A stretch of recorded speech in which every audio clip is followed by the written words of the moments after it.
Welcome to The Explainer. Today, we're going to break down how you can become a modern-day polymath, and you can forget that old idea that you need to be some kind of once-in-a-generation genius. Nope, we're going to unpack a super practical framework that anyone can use to master multiple fields. Now look, I know this might go against everything you've ever been told about specializing, right? But this is the core idea behind being a polymath. It's not about being the best in the world at just one thing. It's about creating totally unique value by becoming great at several things. So, how do you unlock this power? Well, the secret isn't being born with some special brain like Da Vinci or Einstein. Not at all. It's about using a specific, learnable framework for how you take in and, more importantly, connect knowledge. All right, let's get into it.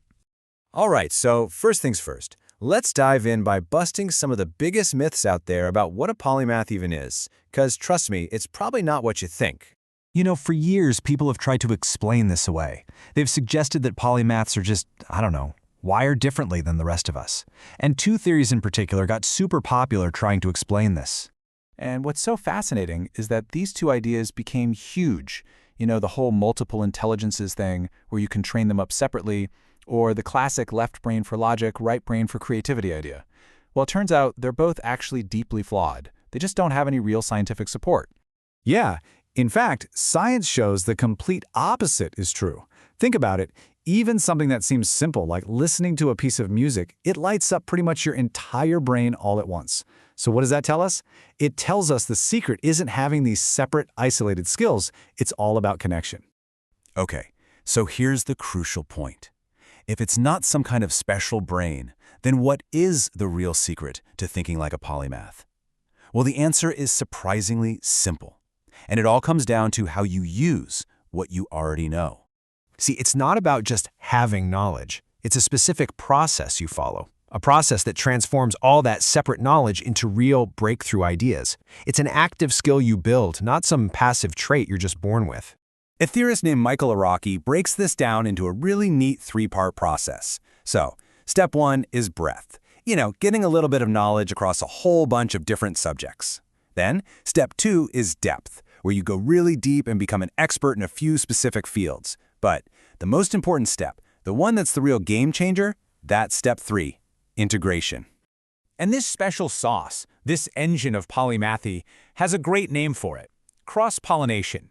It's literally the process of taking ideas from completely different, separate fields and mashing them together to create something brand new and super valuable. Just think about someone like Da Vinci, right? He didn't just know math and art separately. He used math principles in his art, and that then helped him engineer his incredible inventions. Or think about Steve Jobs. He combined his weird interest in calligraphy with computer engineering, and boom, that's why we got such beautiful fonts on the first Macs. That is integration in action. See, these guys weren't just a collection of skills, they were master connectors. Okay, so this is all great in theory, but how do you actually do it? Let's talk about the practical toolkit you can start using like today to build your very own cross-pollination engine. All right, tool number one, and this is a big one, mastering something called learning transfer.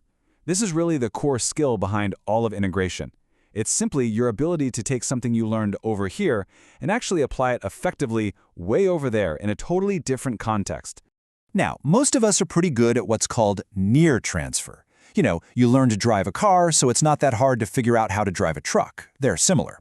But the real polymath power comes from mastering far transfer. That's when you can apply, say, a strategy from mathematics to your personal finances, or a concept from biology to your business model.